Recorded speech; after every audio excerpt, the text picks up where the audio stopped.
Hi everyone, welcome to US Immigration Hub channel. In today's video, we are going to talk about how to file Form I-131, which is application for travel documents, parole documents, and arrival or departures record. In this video as well, we are going to talk about the filing fee, supporting documents, and where to file. If you are new to this channel, my name is Liman, and I make videos for a family-based immigration to simplify the immigration process and give you a confidence to go through your immigration journey by yourself. First of all, I am not an immigration attorney. I'm here to help you based on the information I have from USCIS website and also based on the instruction that comes with the form. If you are new to this channel, please subscribe, share, hit the notification bell, and give us a big like so YouTube can share the video with more people. So if you're ready, let's get started. This is a new version of Form I-131. I'm going to show it to you right here. This is from USCIS website, Form I-131, 6/17/2024. You can find the edition date at the bottom of the page on the form and instructions. So if we go at the bottom of our page right here, this is the edition 6/17/24.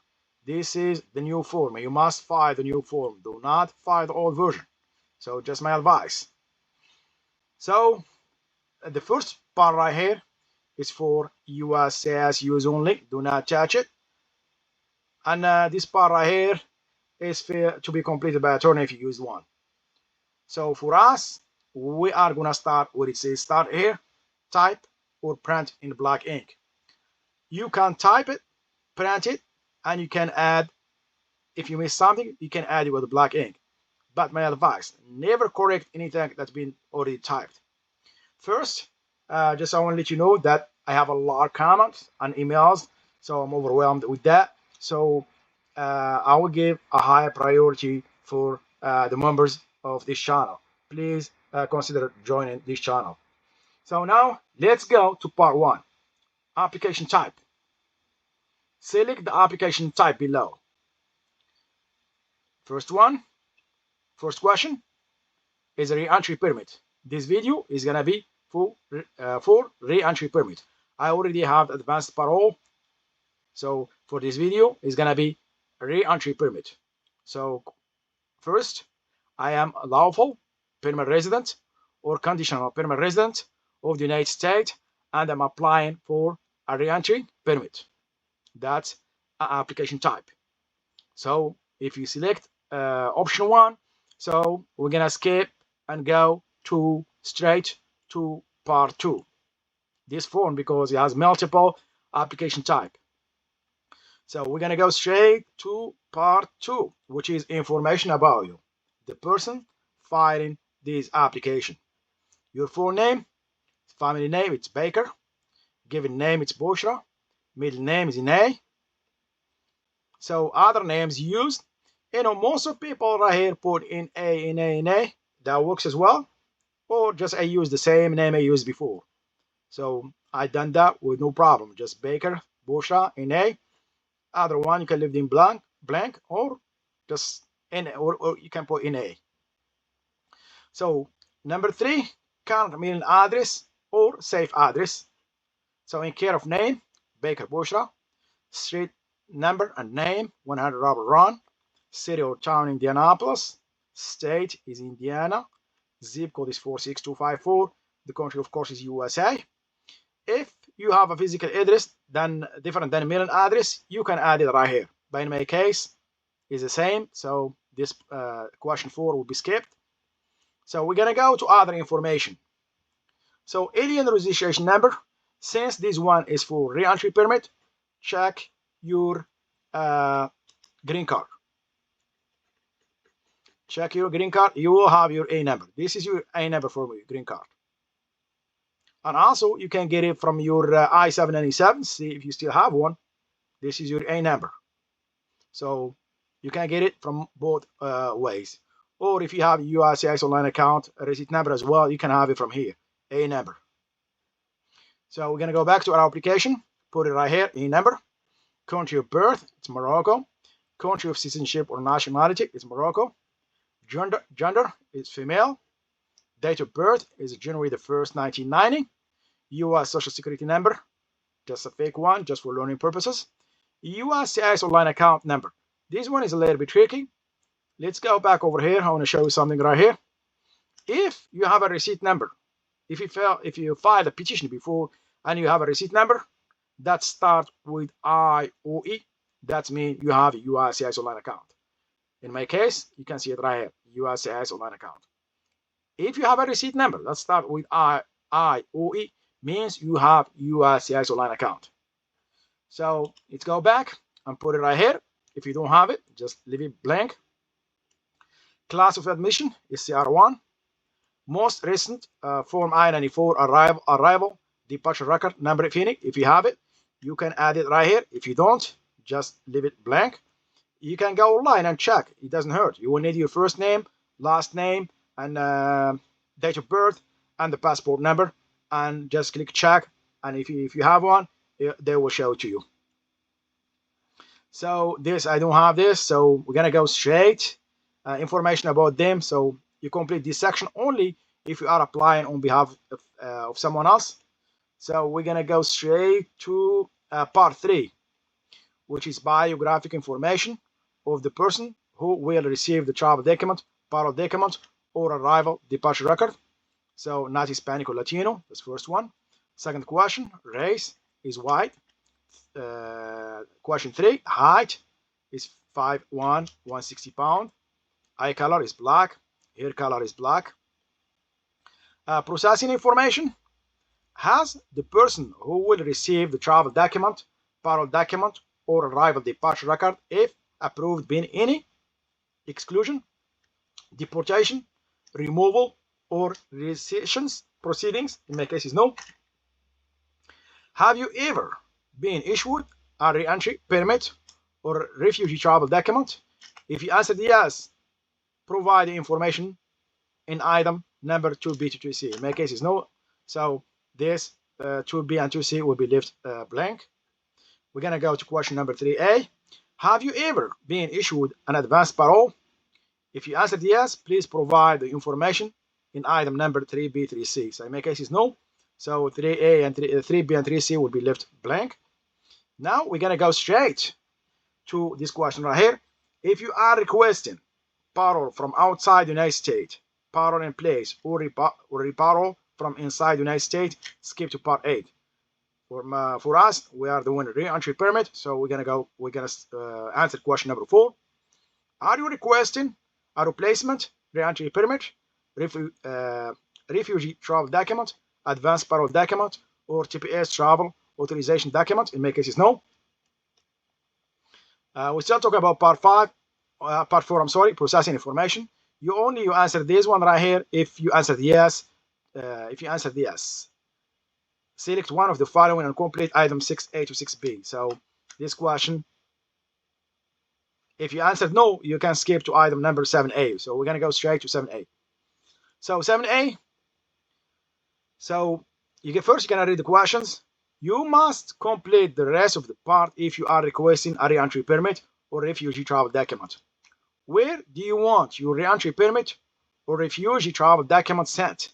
Please note that if you want your re-entry permit or refugee travel document sent to another country, you will need to pick it up at U.S. Embassy, U.S. Consulate, or USCIS International Field Office. Select one. In my case, it's going to be United States. So my spouse is in the United States. 2. The United States address shown in part 2, item number 3 of this application. Make sure you have the right address because they will send it the address in part 2, item number 3. So if you're doing it, if you want them to send it outside the United States, you must put the city and the country. So in my case, it's 7A. So if you are requesting that the re-entry permit or refugee travel document be sent to U.S. Embassy, U.S. Consulate, or USCIS International Field Office, where should the notification to pick up the travel document be sent? In my case, same thing. address shown in part 2, item number 3 of this application. If you do it abroad, you do it this one, to the address shown below in part 4, item number 9A of this application. So now let's go to part 5. Complete only if applying for reentry permit, part 1, item number 1. So since becoming a permanent resident of the United States or during the past 5 years, whichever is less, how much total time have you spent outside the United States is less than 6 months, you're gonna select the one that apply for you. Part 6, complete only if applying for refugee travel document. So we did not do that, so it's a reentry permit. So say part 6, we're not gonna use it. Now part 7, only you use it. Information about your proposed travel, complete only if you are applying for advanced parole. So we're not gonna file part 7. Part 8, only if we're still like talking about if you are applying for initial parole document, parole in place or reparole, part 1, item number 6 to 11. So it does not apply for us. So same thing, part 9 does not apply for reentry permit.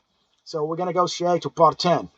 Part 10 is application, applicant, contact information, certification and signature, read information on the penalties and travel warning in the form instruction before completing this part 10.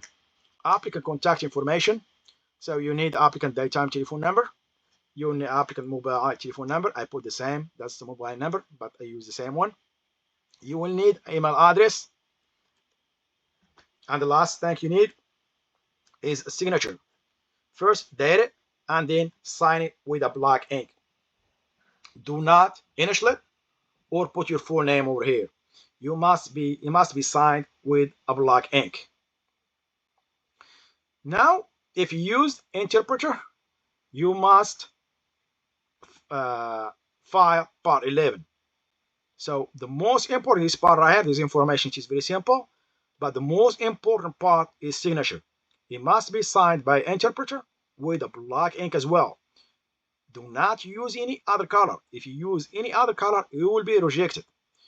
Same thing applies for the prepare. If you use a prepare, you know this information is very simple. You will need the prepare's full name, prepare's given name, prepare business organization name if any, and then prepare's contact information. As I mentioned, the most important part is prepare's certification and signature. Date it, then the prepare must sign it with a black ink. Do not use any other color. I repeat that again. Do not use any other color except black. Use black. So now we file the form I-131 for re-entry permit. Now let's go to filing fee. So I-131 application for travel document, parole document, and arrival departure record. So the filing fee for general filing, it's $630 for filing fee, and for online filing fee is in A. So reentry permit part 1 item 1 on the form I-131. If filing for a reentry permit, not eligible for a fee waiver request. So you must, and it must be by a paper version. You cannot do it online. So this is for reentry permit. I'm not going to go through the other ones because this video is for reentry permit. So I already have a video for advanced parole. So for this case, the reentry permit is $630 and must be done by must be completed with a paper version. Now let's check the checklist or the supporting document for I-131. So a refugee travel document, we're gonna go straight to our re-entry permit. I'm not gonna talk about the other ones because this video is for re-entry permit. So you need a copy of an official photo identity document and evidence that you are a lawful permanent resident, a copy of front and back of your permanent resident green card, also known as green card, a copy of biographic page of your passport, and a copy of the immigrant visa page showing your initial admission as a lawful permanent resident, a copy of the form I-797 notice of action approval notice of your application to replace your green card or temporary evidence of a lawful permanent resident status, and a certified English translation of non-English document if applicable. So as I mentioned, always for supporting document, add anything that you see will help your case. Do not copy whatever they have over here. Send anything that you will see will help your case. Now we talked about the supporting document. Now let's talk about where to file, because this is a paper version. So let's go to reentry permit. That's what this video for. So if you are requesting part 1 item 1, I'm a lawful permanent resident or conditional permanent resident of the United States, go to our USCIS lockbox file location for chart certain non-family based forms. I'm gonna go here. So if you live in this state right here, you will send it to USCIS Phoenix lockbox. And if you use postal service, you send it to this address. And if you use other services such as FedEx, UPS, and DHL, you use this address right here. If you live in this state right here, you send it to USCIS Elgin lockbox. And if you use postal service, you send it to this address. And if you use FedEx, UPS, and DHL, you send it to this address. If you live in this state right here, where I live, for example, Indiana, you send it to USCIS Chicago lockbox.